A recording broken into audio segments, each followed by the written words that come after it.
Duduk perkara perseteruan Bobi Nasution Grip Jaya, berujung ancaman bongkar skandal, Blok Medan.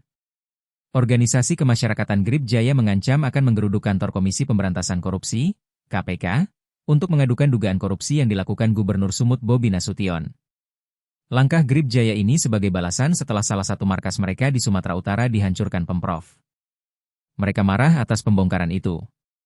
Mereka pun memastikan akan melakukan perlawanan dengan mendesak KPK untuk membongkar dugaan korupsi yang mengarah ke sosok menantu presiden.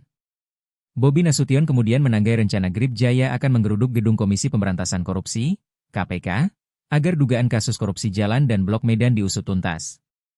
Aksi penggerudukan itu karena sebelumnya, tim gabungan dari TNI, Polri, Satpol PP, dan instansi terkait merobohkan markas Ormas DPD Grip Jaya Sumut yang diduga menjadi tempat hiburan malam ilegal, diskotek Marco Polo, dan sarang peredaran narkoba, di Desa Namoru Bejulu, Kecamatan Kutalimbaru, Kabupaten Deli Serdang, Sumatera Utara, pada Kamis, 14 Agustus 2025.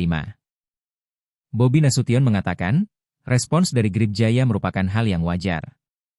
Dan tidak masalah jika ada aksi tersebut. Ya gak apa-apa, mau gimana lagi, mau di demo ataupun pihak Grip ke KPK, ucapnya usai upacara HUT RI ke-80 di Lapangan Astaka, Deli Serdang. Seperti diketahui, ribuan anak buah Hercules Rosario Marshall berencana akan menggeruduk gedung Komisi Pemberantasan Korupsi, KPK. Mereka meminta agar kasus korupsi di Sumut diusut tuntas.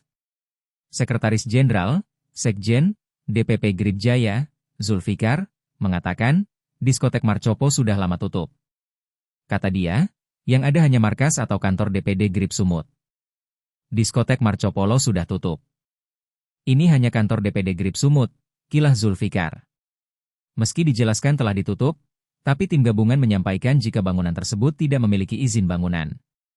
Hal ini membuat Zulfikar terlihat emosi dan meminta jangan tebang pilih soal bangunan yang tak memiliki izin di wilayah Kabupaten Deli Serdang, Sumatera Utara. Diduga ada keterkaitannya dengan perobohan markas DPP Grip Jaya Sumut ini, ribuan anak buah Hercules direncanakan akan menggeruduk gedung Komisi Pemberantasan Korupsi, KPK.